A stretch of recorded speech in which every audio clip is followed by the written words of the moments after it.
Assalamualaikum warahmatullahi wabarakatuh. Alhamdulillah rabbil alamin wa bihi nasta'in wa nusalli wa nusallim wa nubarik ala nabiyyina Muhammadin wa alihi wa sahbihi ajma'in wa ba'du. Ikhwani wa akhwati fillah, para pemirsa Roja TV dan para pendengar Radio Roja yang dimuliakan oleh Allah Jalla fi'ula, masih membahas dalam hukum perlombaan atau sibak atau musabaqah, dan sekarang pada pembahasan musabaqah dalam niaga, dalam perdagangan. Fadhal ya. قال المؤلف رحمه الله تعالى ومنها المسابقات التي يشترط للدخول فيها الاتصال على رقم معين مثل رقم 700 أو غيره، أو يشترط فيها إرسال رسالة بالجوال ويكون سعر هذا الاتصال أو هذه الرسالة مرتفعا، فهذه المسابقة محرمة لما فيها من الجهالة، لأن هذا المسابق يدفع مالا ولا يدري هل يربح أو يخسر، وهذا نوع من القمار، ولأن فيها أكلا لأموال الناس بالباطل، لأن أكثر المشاركين لا يحصلون على الجوائز، ولأن فيها ربا في حق من فاز في المسابقة، حيث دفع مبلغا قليلا وحصل على مبلغ أكثر منه.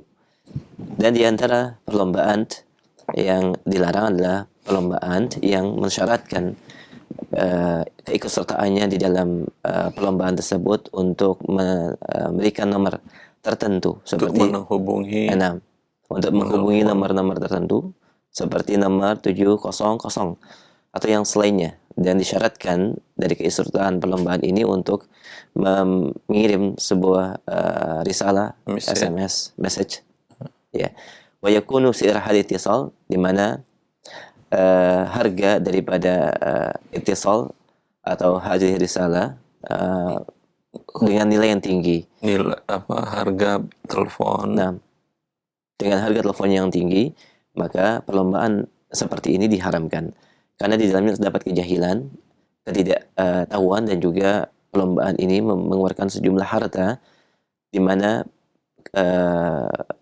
peserta tidak mengetahui apakah dia akan menang atau tidak. Dan ini merupakan bagian daripada perjudian dan memakan harta dengan cara yang batil, dan kebanyakan para peserta tidak mendapatkan hadiah, tidak memenangkannya. Lianna fiha riban fi haqqi fazil musabaqah, dan bagi yang menang ada riba di dalam perlombaan tersebut, di mana dia mengeluarkan harga atau nilai yang kecil dan mendapatkan kemenangan dengan nilai harga yang besar. Nah. Ya, di antara bentuk perlombaan yang termasuk diharamkan yang sekarang mungkin sudah tidak sering lagi, dulu sempat ramai di televisi, yaitu Anda hubungi nomor sekian ya, biasanya mereka kerjasama dengan pihak provider, pihak media tadi kerjasama dengan pihak provider, sehingga ketika Anda harus menghubungi itu dengan pulsa harganya premium, lebih mahal. Kalau harga pulsa menelepon biasanya Rp1.000 per 5 menit, ini mungkin Rp10.000 per 5 menit. Dari kelebihan sisa pulsa inilah nanti hadiah dikumpulkan dan diberikan. Ya. Atau mengirim message atau SMS dengan harga pulsa premium juga. Ya. Maka bentuk perlombaan seperti ini hukumnya diharamkan karena terdapat ketidakjelasan si pelomba, peserta lomba atau yang menelpon. Ya. Dia sudah membayar uang. Dari mana dia membayar uang? Dari bentuk pulsa tagihan teleponnya yang jauh di atas normal. Ya. dia sudah bayar. Nah. Kalau tadi ada selisih umpamanya Rp9.000 per menit, ya, ini dia tidak tahu apakah dia dapat hadiah. Kalau dapat hadiah, umpamanya dapat hadiah uang tunai Rp1 juta, keuntungannya 900.999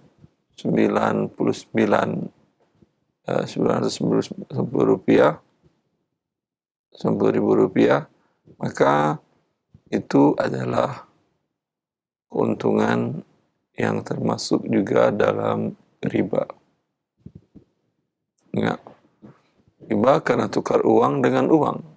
Uangnya dia diambilkan dari pulsa premium tadi. Andai dia tidak mendapatkan hadiah,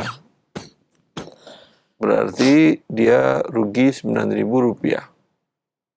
Mana pulsa normalnya adalah Rp1.000, sedangkan dia menggunakan pulsa yang Rp10.000 per menit.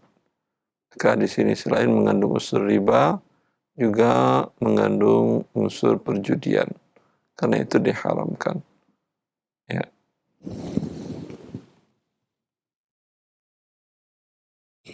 Kecuali kalau pulsanya normal. Pulsa normal dan kemudian perlombaan niaga tadi seputar hal yang bermanfaat.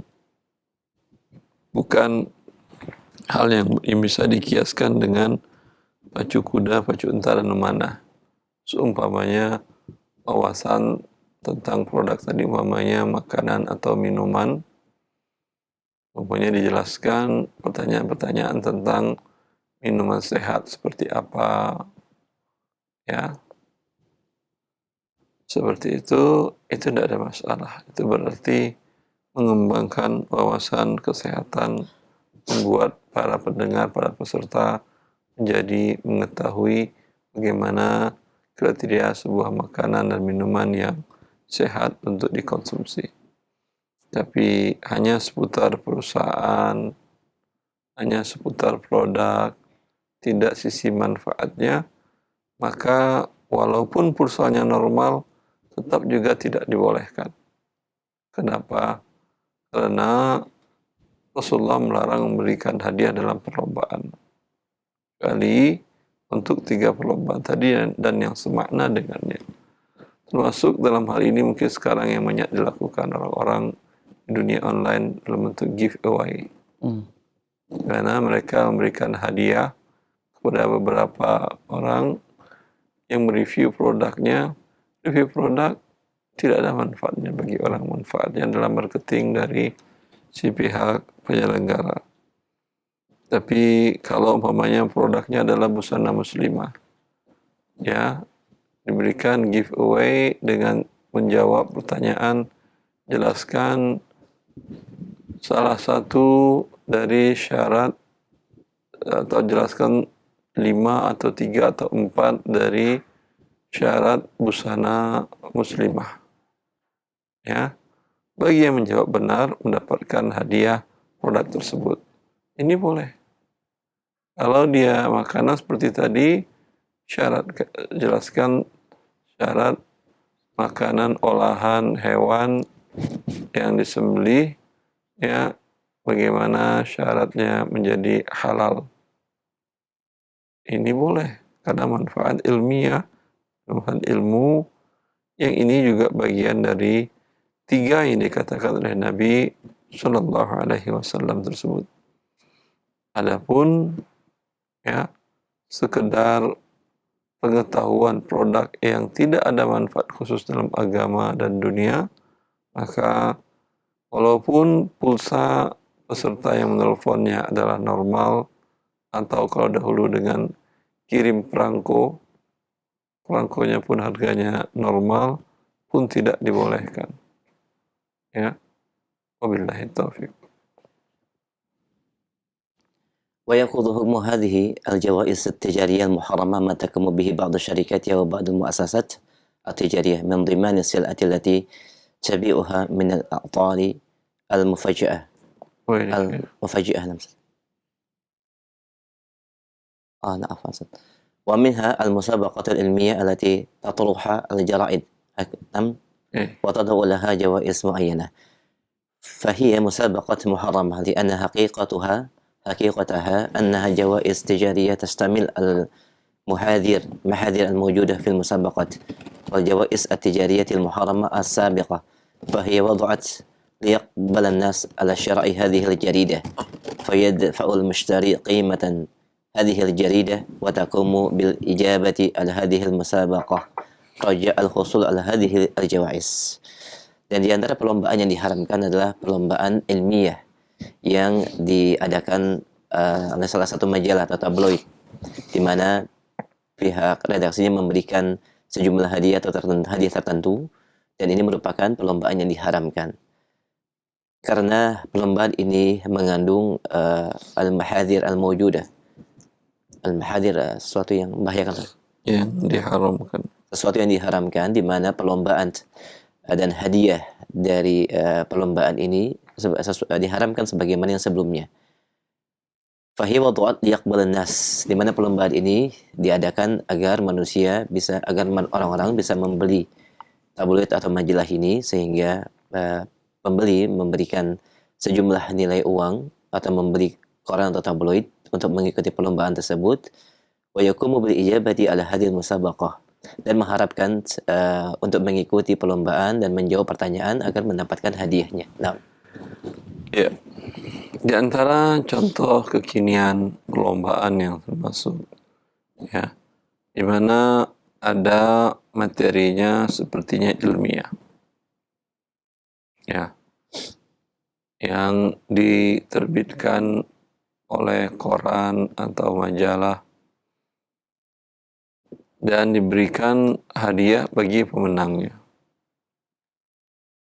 Ini juga termasuk yang haram menurut Syekh Abdullah bin Jibrin. Karena hakikatnya hadiah ini mengandung hal yang sama sebelumnya, di mana para konsumen akan membeli majalah atau koran tersebut, ya, padahal tujuannya adalah untuk mendapatkan hadiahnya. Ya. Maka ini menjadi juga diharamkan, sama sebelumnya sudah kita jelaskan. Ya. Mantap. ويأخذ حكم هذه الجوائز التجارية المحرمة ما تقوم به بعض الشركات أو بعض المؤسسات التجارية من ضمن السلعة التي تبيعها من الأعطال المفاجئة وغير المتوقعة الناتجة عن سوء اصطدام أو عن حوادث ونحو ذلك، فهذا ضمن محرم لأن فيه غررا وجهالة وهو نوع من التأمين التجاري المحرم. Dan mengambil hukum ini, yaitu diharamkannya hadiah atau perlombaan dari perniagaan yang diharamkan, apa yang dilakukan oleh sebagian syarikat perusahaan perdagangan, di mana menjamin barang dagangannya dari hal-hal yang bisa merusak secara tiba-tiba atau selainnya, dari penggunaan barang tersebut yang tidak sesuai, dan ini merupakan jaminan yang sifatnya haram. Kenapa? Karena ada goror, ketidakjelasan, dan jahalah. Ini merupakan salah satu bentuk ta'min at-tijari, asuransi perdagangan yang diharamkan. Nah. Ya, Syekh Abdullah bin Jibrin rahimahullah ta'ala rahmatan wasi'ah, beliau masukkan juga sama maknanya dengan hadiah perdagangan yang diharamkan, itu sebagian perusahaan produsen barang memberikan garansi, jaminan produk yang dijualnya, jaminan bila terjadi kerusakan, terjadi hal-hal yang tidak diduga akibat buruknya pemakaian atau terjadi kecelakaan, ya, maka mereka berikan jaminan. Ini hukumnya menurut Syekh adalah diharamkan karena mengandung gharar, ya, Dan menurut Syekh ini termasuk bagian dari asuransi konvensional yang diharamkan. Wallahu a'lam. Kalau yang dimaksud oleh Syekh dan sepertinya itu adalah garansi penjualan. Umpamanya Anda beli mobil, ada garansi 6 bulan. Ya. Atau membeli laptop atau smartphone, ada garansi perbaikan dan kerusakan selama 1 tahun. Ya. Memang dia mengandung gharar, tetapi kalau dia mengikut dalam harga, ini jualnya berapa laptopnya? 20 juta. Sudah ada garansi 1 tahun. Garansi apa? Garansi spare part dan maintenance. Ada kerusakan bawa gratis. Ya. Dan garansinya garansi toko bisa, garansi pabrik juga bisa. Kalau saya nggak mau garansi, berapa harganya Pak? Ya tetap juga 20 juta.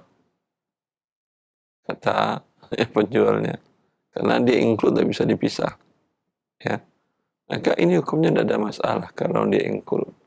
Karena sesuatu yang gharar, bila statusnya pengikut, ya, dalam akad, ya dimaafkan. Yughtafaru fit tabi'i ma la yughtafaru fil matbu'. Sesuatu yang statusnya pengikut dalam akad, maka dia dimaafkan. Berbeda halnya kalau dia bukan sebagai pengikut di dalam akad. Ya, seperti itu. Dan banyak lagi kasus yang lain. Rasulullah SAW melarang menjual buah di pohon sebelum matang. Kalau Anda beli tanahnya, dan di atas tanah itu ada pohon yang berbuah dan belum ada yang matang. Ya. Ini sepakat para ulama hukumnya boleh. Karena buah itu mengikut ke pohon. Pohon mengikut ke tanah. Yang Anda beli tanah kebunnya, ya, maka ini tidak ada masalah. Kalau dia sebagai pengikut dan gharar sebagai pengikut, dimaafkan. Kecuali seperti yang sebelumnya kita jelaskan juga, bila garansi pabrik tadi terpisah, itu akan masuk dia dalam bab ta'min at-tijari. Umpamanya garansinya yang diberikan pabrik setahun, Anda minta mau 2 tahun atau ditawarkan. Garansi bisa 2 tahun Pak. Ya. Tapi ada tambahan, kalau mau 2 tahun, tambah 10% dari harga barang. Barang 20 juta, boleh tambah 2 juta, ya, umpamanya. Seperti itu. Maka itu iya haram, karena ini terpisah. Ya.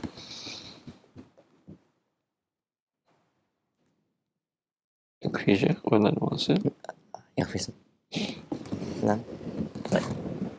Ikhwafillah azakumullah, pendengar dan pemirsa Roja TV, demikian beberapa poin dari pembahasan al-musabaqah, dan kita langsung berikan kesempatan bagi Anda untuk bersoal jawab dalam pembahasan sibak atau perlombaan atau yang lain berkaitan dengan hal muamalah. Kita berikan kesempatan yang pertama via telepon.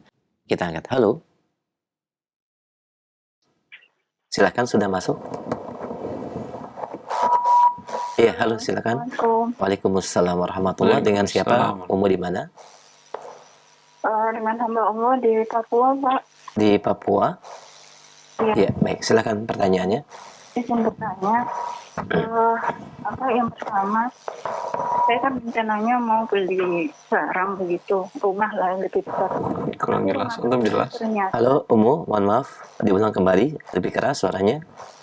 Oh ya, jadi saya rencananya kan mau beli rumah, tapi rumah tersebut ternyata masih diagunkan surat sertifikatnya di bank begitu. Tapi saya belinya langsung kepada pemilik barang tersebut.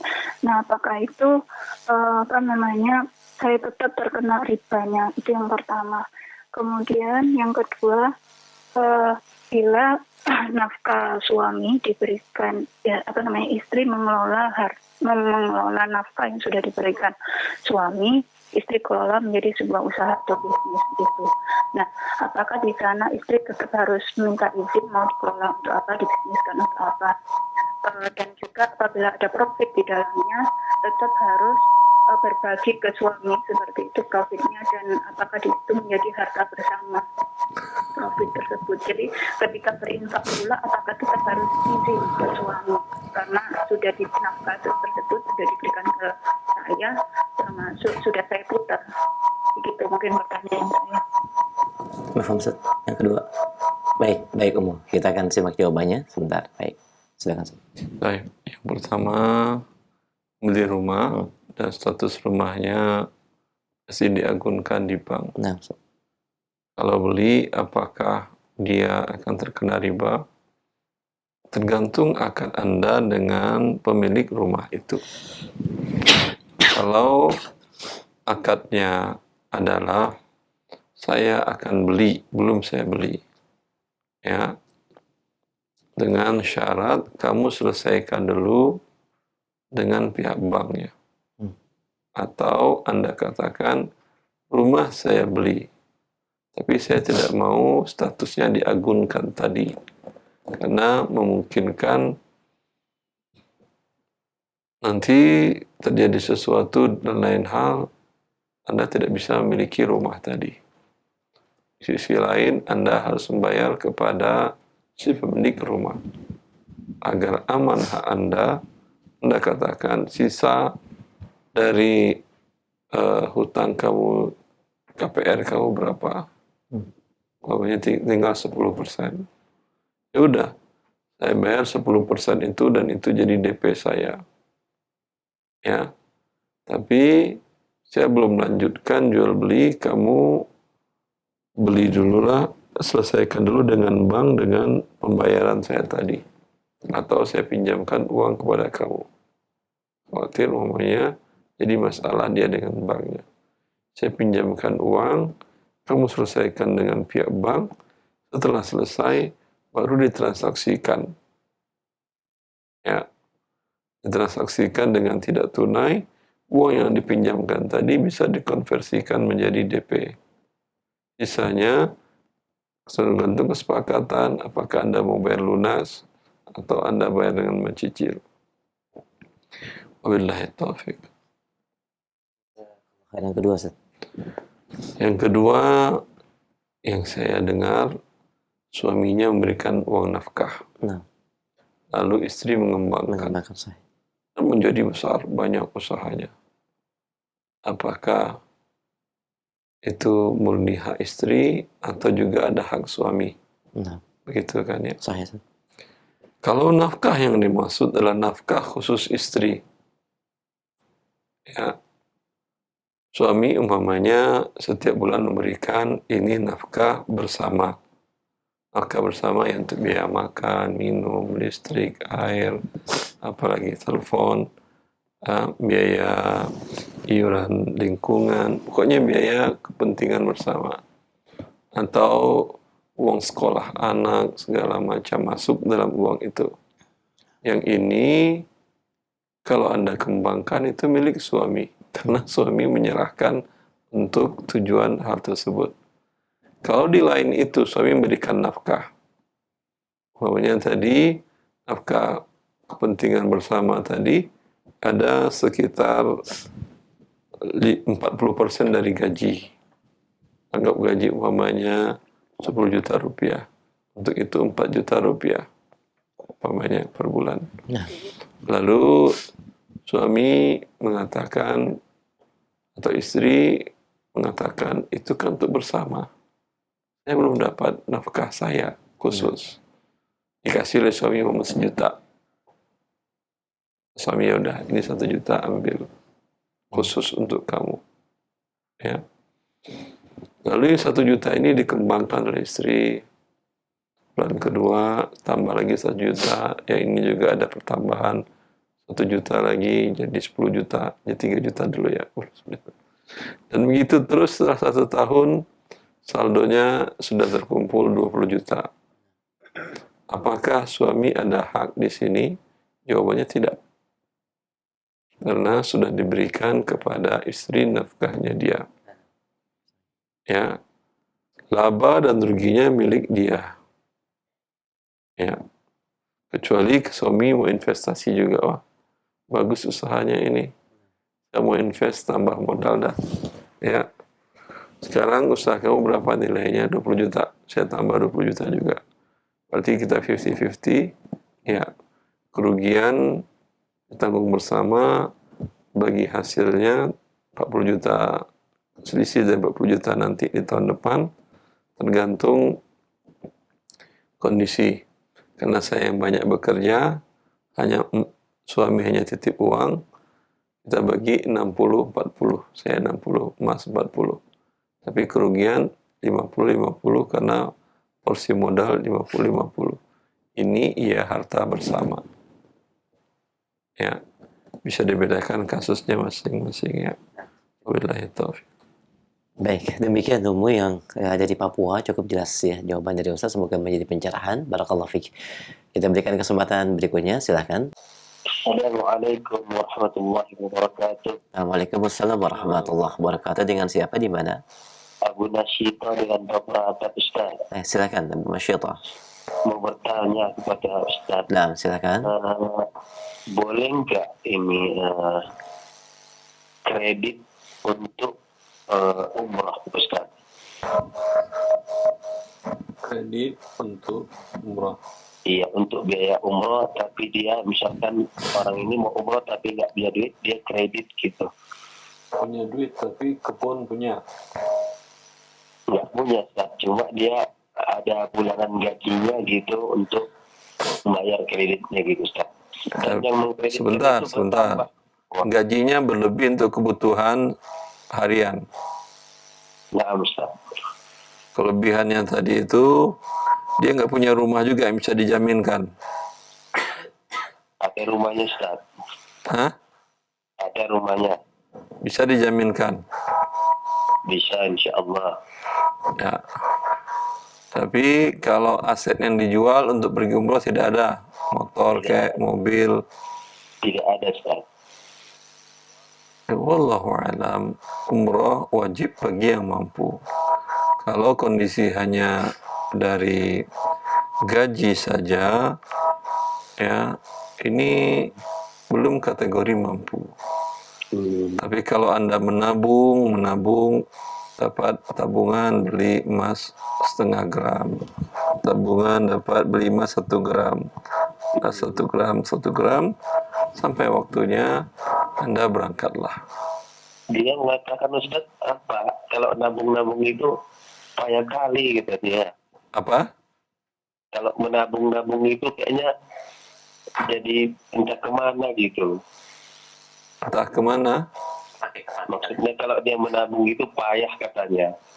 Tapi kalau udah ada kredit gitu, insya Allah bisa katanya. Cuman itu, Ustaz. Kalau kredit tadi, kelebihan sisa dari gaji berapa persen? Kurang tahu ada, Ustaz. Iya, kalau kelebihan sisanya dikit, nanti ada kebutuhan yang besar. Anak masuk sekolah, anak sakit, dan lain-lainnya. Ya, tentu makin berat hidup Anda dengan hutang tadi. Hutang umroh juga harus dibayar. Hutang di umroh jelas sudah akan menggerus gaji tersebut. Sedangkan gaji ya hanya pas-pasan untuk biaya hidup. Ya. Yang dianjurkan oleh para ulama bahwasanya bayar hutang sebelum berangkat umroh. Sebelum berangkat umroh, berangkat haji, bayar hutang, lunasi hutang. Khawatir Anda wafat pada saat ibadah umroh haji tadi dan masih ada hutang yang belum terbayar, ya arwah Anda tergantung. Ya, Masya Allah. Sedangkan yang mati berjihad fisabilillah saja, bila ada hutang arwahnya gantung. Apalagi yang cuman pergi umroh. Ya, Nah, syukur Ustaz. Allah ya barik Jelaskan, fiik. Ustaz. Assalamualaikum warahmatullahi Assalamualaikum warahmatullahi wabarakatuh. Assalamualaikum warahmatullahi wabarakatuh. Ya, afwan Ustaz. Dari satu sisi saya menghimbau Nah, Ustaz. itu tadi kepada para jemaah kaum muslimin. Memang umroh dan haji adalah sebuah kewajiban seumur hidup, tapi aturan Allah adalah sempurna. Dia wajib hanya bagi yang mampu. Insyaallah. Bila kondisi keuangan Anda tidak mampu, jangan paksakan diri Anda. Akan merusak kehidupan Anda itu sendiri. Kalaulah tidak akan merusak, tentu Allah mengatakan haji dan umrah wajib sekali setahun tanpa ada keterangan bagi yang mampu. Ya, seperti itu. Maka bila ada keterangan bagi yang mampu melakukan perjalanan, ada biaya, kata para ulama, ada biaya, ada kendaraan, ada aman di jalan, itu yang memungkinkan ibadahnya menjadi ibadah yang bisa dilakukan oleh manusia. Maka kepada kaum muslimin, jangan paksakan diri Anda. Dan dampaknya akan banyak kerusakan. Apalagi ketika terjadi stuck keberangkatan haji umpamanya. Ya, kadang ingin memaksakan diri berbagai hal yang dilakukan. Ya, sampai ditangkap oleh pihak yang berwenang di negara Saudi Arabia. Kan merugikan. Anda mau pergi haji tapi malah hajinya di dalam kerangkeng, di dalam sel. Allah. Mana ada sel haji dalam sel? Ya. Ini kepada para kaum muslimin, kepada kaum muslimin yang punya usaha travel dan biro haji. Ya, jangan tamak mencari harta dunia.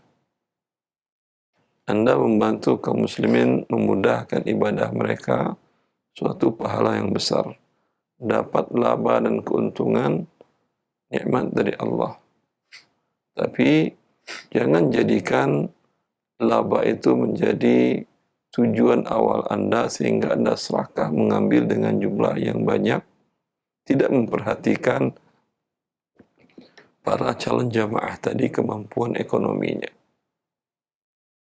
Ya, apalagi dengan sebagian travel tadi membuat program berangkat dulu nanti bayar. Ya, ini berangkat dulu bayar nanti, pay later. Go and pay later. Go now, pay later. Berangkat sekarang, bayar nanti.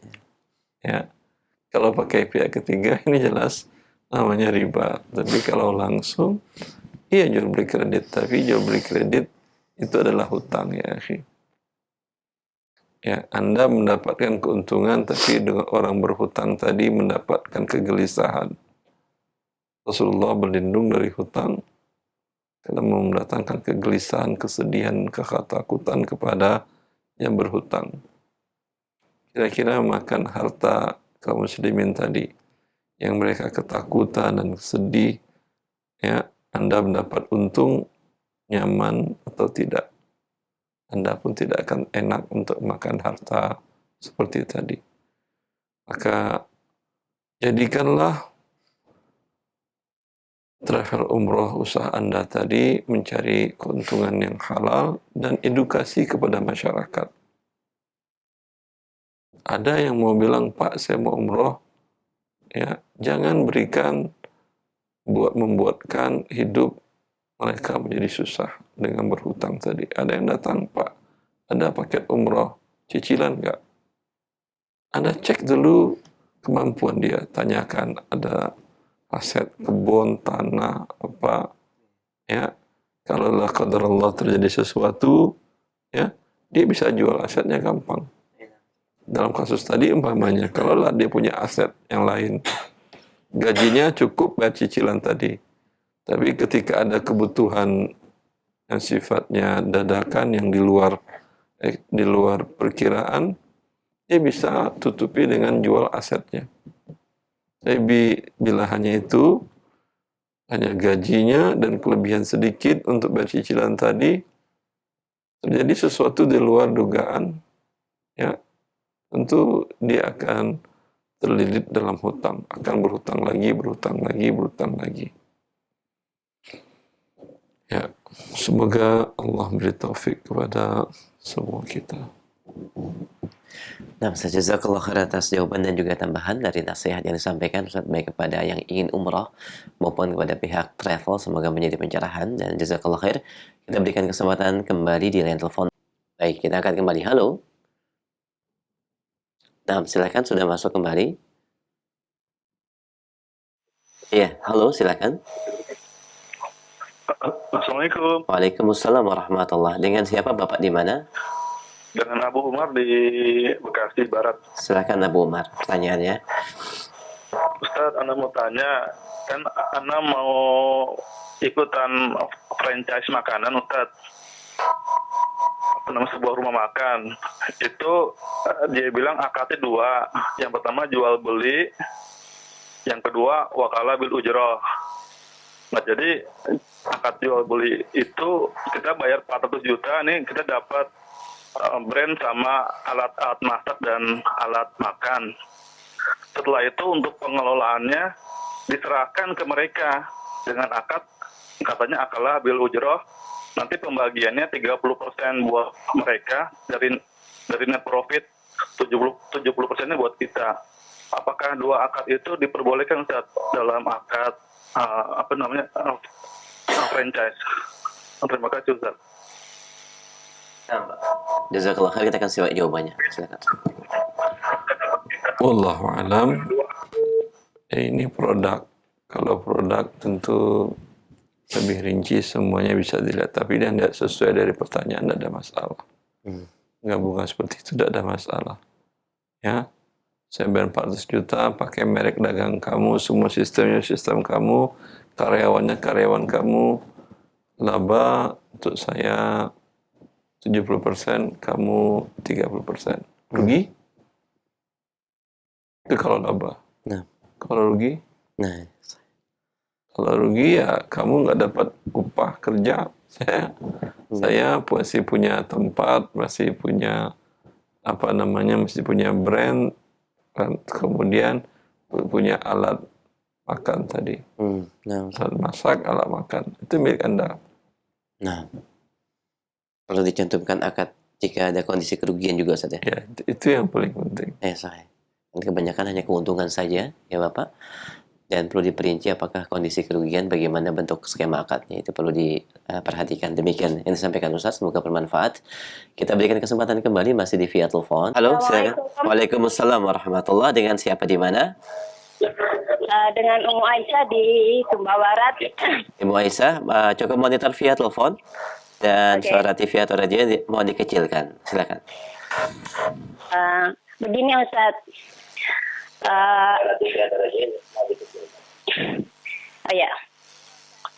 Begini Ustaz.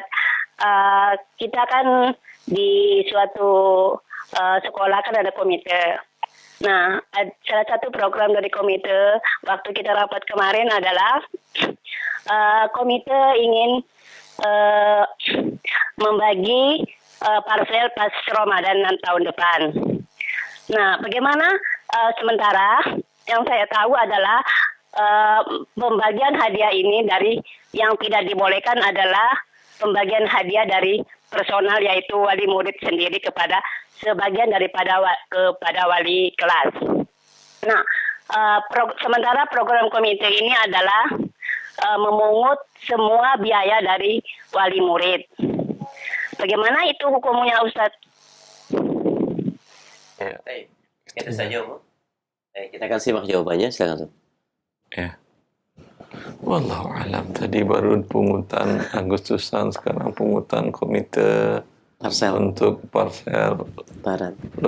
Lebarannya masih lama, tapi sudah dipungut uang parsel dari sekarang.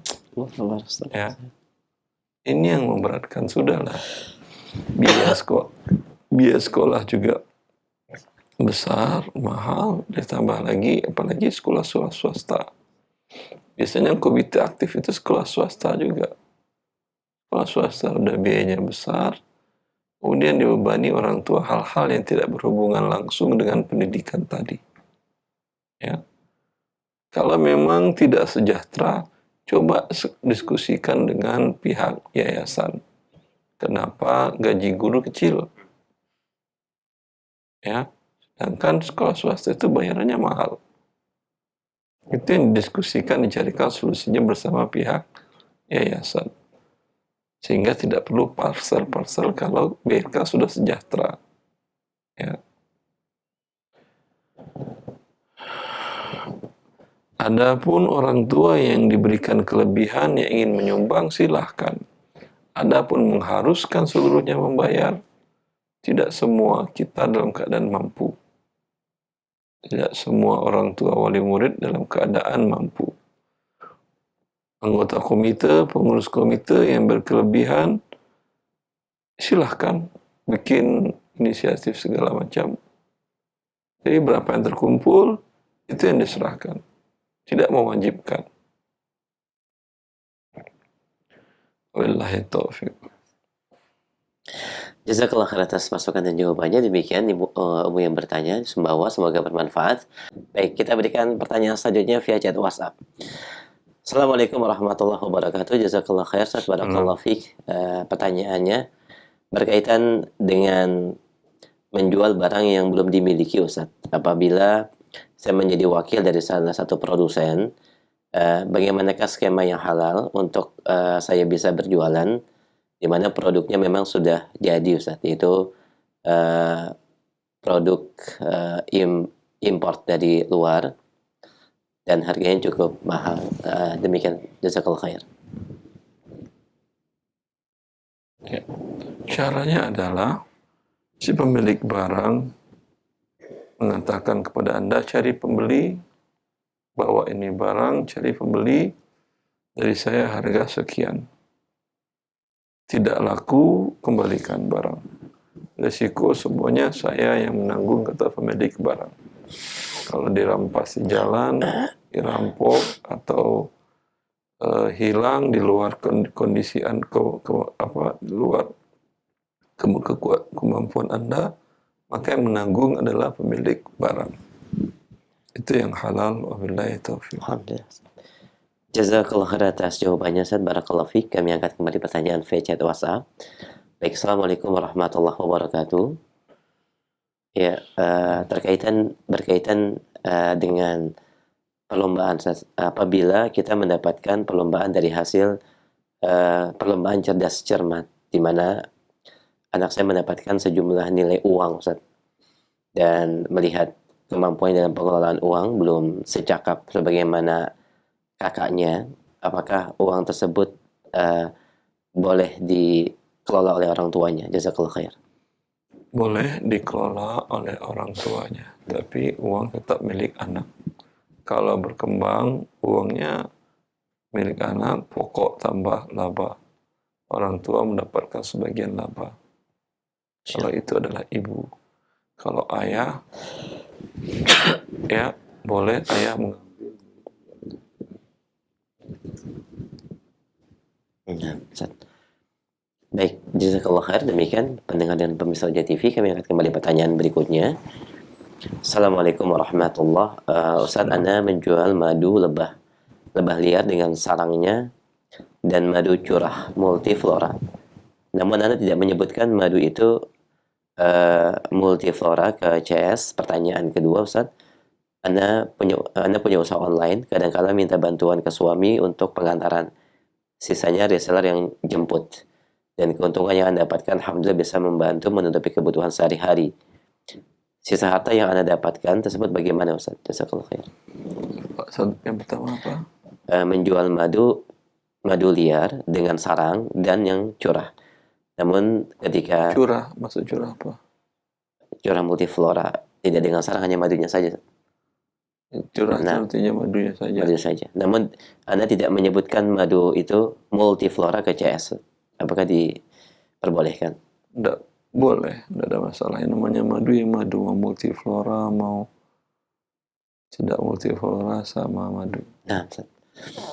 Dan berkaitan dengan usaha online ketika dijalankan oleh istri dan kadang suami membantu untuk pengantaran dan yang lain dari reseller yang jemput, keuntungan yang dapatkan alhamdulillah bisa membantu menutupi kebutuhan. Sisa yang Anda dapatkan tersebut bagaimana Ustaz? Menjadi milik. Sisa apa? Nah, sisa keuntungan. Ya halal milik Anda. Nah, alhamdulillah. Ya. Dan tidak perlu diinformasikan ke suami gitu. Usahanya sendiri. Kan murni milik istri Istri, nah. usahanya. Sahih. Harta milik istri. Kalau suami nanya sampai ini aja. Baik. Jazakallah khair, demikian ya Bapak Ibu yang bertanya, barakallahu fiik.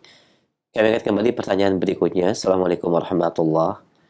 Ya, Ustaz izin bertanya, ayah meninggalkan seorang istri, saya laki-laki,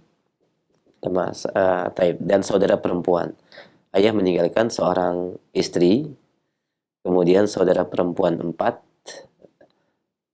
dan saudara laki-laki 1. Bagaimanakah hukum warisnya? Nah, Anak tidak ada. tidak ada. Cucu anak laki-laki. Nah, Tidak ada juga. tidak ada. Istri 1/4, sisanya 3/4 dibagi untuk saudara dan saudari. Nah, taib. Berapa jumlah saudara-saudarinya? Seorang saudara laki-laki dan 4 Dua. saudara perempuan. Sisanya dibagi 6. Nah, Berarti 6 dikali 4, 24. Untuk istri 4/24. nah, 4/24. 6 dikali 4, 24. Untuk istri 6/24. Berarti 1/4 kan itu. Kemudian sisanya untuk saudara laki-laki mendapatkan 6/24 juga. nah. Karena tadi sisanya 3/4. Yang saudari perempuan masing-masing 3/24. Nah, demikian jazakallah khair. Kami angkat kembali pertanyaan berikutnya. Assalamualaikum warahmatullahi wabarakatuh. Bila suatu yayasan mengumpulkan dana untuk renovasi bangunan yayasan, Ustaz, ternyata terdapat kelebihan sisa dana. Sebagian sisa dana tersebut digunakan untuk biaya konsumsi kajian ilmu Al-Quran. Apakah diperbolehkan, Ustaz? Dana untuk pembangunan. Nah, yayasan mengumpulkan dana untuk renovasi bangunan dan ternyata terdapat kelebihan sisa dana. Kelebihan sisa dana untuk renovasi selesai, berikan ke yayasan yang lain untuk renovasi juga. Karena Anda memintanya untuk renovasi. Nah, baik. Ya, atau disimpan sampai ada renovasi yang perlu dilakukan. Sesuai dengan peruntukannya. Sesuai dengan peruntukannya. Baik. Tidak bisa orang amanah untuk renovasi Anda gunakan walaupun untuk tahfiz Quran tidak boleh. Untuk kajian juga, Mas. Untuk kajian tidak boleh. Kajian bukan renovasi. Nah. Baik, Masya Allah. Cukup jelas, akhi, barakallahu fiik. Kami angkat kembali pertanyaan berikutnya. Assalamualaikum warahmatullahi dari Bapak Agung di Depok. Tempat terbaik di manakah Ustaz untuk menabung emas? Apakah boleh di Pegadaian? Tempat menggabung emas. Tempat menabung emas yang Kalau ini maksud dengan tabungan di Pegadaian, Anda ambil lagi emas milik Anda sama nomor serinya dan dikenai biaya tetap, boleh. Tapi saya tidak tahu di Pegadaian ada apa tidak. Yang saya tahu adalah safe deposit box yang ada di bank. Itu boleh walaupun dengan bank konven. Nah, sewa safe deposit box yang terbesarnya cuma 700.000 beberapa waktu yang lalu per tahun sewanya, bisa menyimpan 19 kilo emas. Ya. Masya Allah. Demikian, akhi, barakallahu fiik, dan semoga menjadi pencerahan. Kami angkat kembali pertanyaan berikutnya dari Bapak Iman. Assalamualaikum warahmatullahi wabarakatuh. Ustaz, saya mengenal sunnah tahun 2014. Dan saya baru mengetahui ilmu tentang waris baru-baru ini, Ustaz. Tahun 2007, ayah saya meninggal dunia di mana cara pembagian warisnya dibagi rata atas permintaan adik perempuan. Dan pembagian tersebut tidak adil. Saya 4 bersaudara, yaitu 2 laki-laki dan 2 orang perempuan. Pertanyaannya, yang pertama, apakah kami berdosa Ustaz membiarkan kezaliman di mana waris itu dibagi rata sesuai dengan permintaan adik? Dan yang kedua, apakah harus ada pembagian ulang warisannya sesuai dengan ketentuan syariat? Mohon nasihatnya, jazakallah khair. Yang perlu nasihati adik yang perempuan, harusnya dia 1, yang laki-laki 2. Sekarang dia bagi rata menjadi 1,5 masing-masing. Ya, tentulah dia menzalimi yang laki-laki. Tapi kalau laki-lakinya ikhlas dizalimi, tidak apa-apa. Ya, cuma sampaikan bahwa itu tidak sesuai dengan syariat. Al-Quran mengatakan 1:2. Kalau si adik perempuan kemudian merasa tidak nyaman dan dia mengembalikan, Anda mengambil hak Anda, boleh. Kalau Anda yang tidak nyaman menyampaikan, ya udah, tapi sudah saya ikhlaskan, tidak ada masalah juga. Nah, Ustaz. Jazakallah khair atas nasihat dan jawabannya. Demikian, akhi, barakallahu fiik. Saya mengangkat kembali pertanyaan berikutnya.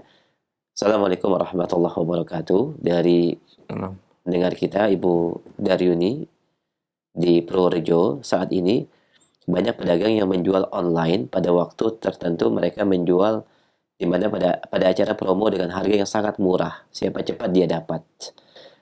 Pertanyaannya, halkah pedagang seperti ini Ustaz, khususnya untuk pembeli?